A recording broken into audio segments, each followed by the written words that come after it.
I've put out 2 trail cameras in the garden to see if I can film the badger, which comes sporadically but regularly to my garden. And I'm just going to take them in now and see the results. And here's the first one. I put it low down on one of those little gorilla tripods. And this is the view. The badger generally comes up from the front garden, passes by here, and then goes on to the back garden. The badger turned up tonight at just after 11 p.m. Normally it visits much earlier, between 6:30 and 7 p.m. Badgers are nocturnal, they come out at night, but mostly they're active at dawn and dusk. Now I'm assuming this is a male, as the females will probably be staying close to the set at this time of the year, as they may well be pregnant. Most cubs are born in February and will first emerge from the set 13 or 14 weeks later. I wonder if the parents will bring any cubs to the garden. Now wouldn't that be fabulous? Can you imagine an adult and a couple of cubs? Well, we'll see. We'll have to wait for a number of months. These animals are less active between November and February, during the colder months. They do not hibernate, but they may enter what we call a state of torpor when it is particularly cold, which it has been in Britain a few times this winter.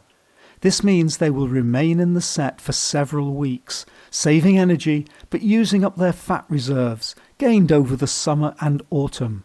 Their body temperature lowers a few degrees, which enables them to use less of their fat reserves. My badger obviously hasn't entered this state of torpor, as there is only 1 or 2 day gap between visits to my garden. The sound recording isn't very good on most trail cameras. However, just here where it's close to the camera, I've turned up the sound so you can make out it eating the peanuts.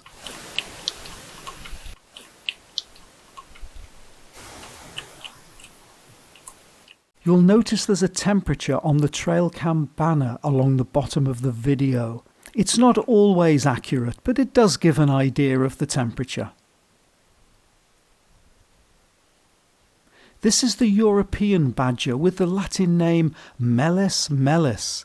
It's a member of the mustelid family, which includes pine martens, otters, polecats, stoats, ferrets, and the smallest, the weasel, with the biggest mustelid of all being the wolverine. Obviously we don't have wolverines in Britain.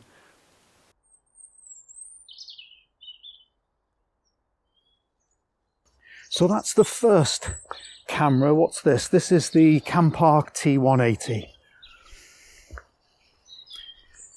And then the second camera that I used was this one here, the Ceyomur CY95. Again, I've got it on a tripod. I've got it low down and it's looking over the pond. There, so that's the view it got. Here we have the same night, but in the back garden by the pond. As per usual, the local cats are the first to appear. This particular one often sits at the water's edge, trying to catch the newts. There are no fish in this pond. I have it as a wildlife pond. It is only this winter that I've been putting out badger food, provided by my friends at Brynvale. It's frozen over at the moment, but I'll be interested to see if this badger ever drinks from the pond. Like most animals, they can swim, but badgers don't like deep water. They live in dens in the ground called sets, which usually consist of between 4 and 8 individuals. Even though they're a social animal, they mostly forage for food on their own, which probably accounts for just the one visiting my garden. Now this is unusual, as most social animals look for food together. The sense of smell is particularly important. As you can see here, in the dark, it is sniffing out the food. Badgers are omnivores, so have a very varied diet. However, their core food is surprisingly earthworms, which can be up to 60% of the whole diet. When conditions are harder in the winter, they will turn their attention to snails and slugs and soft fruit. I know the badger often leaves my garden at the front, but I think it arrives through the hedge at the back, and I'll be putting up a trail camera behind my shed to see if I can find out its exact movements. It's really interesting to see where the animals come into your garden, how long they spend, where they leave, and of course what they do while they're in your garden.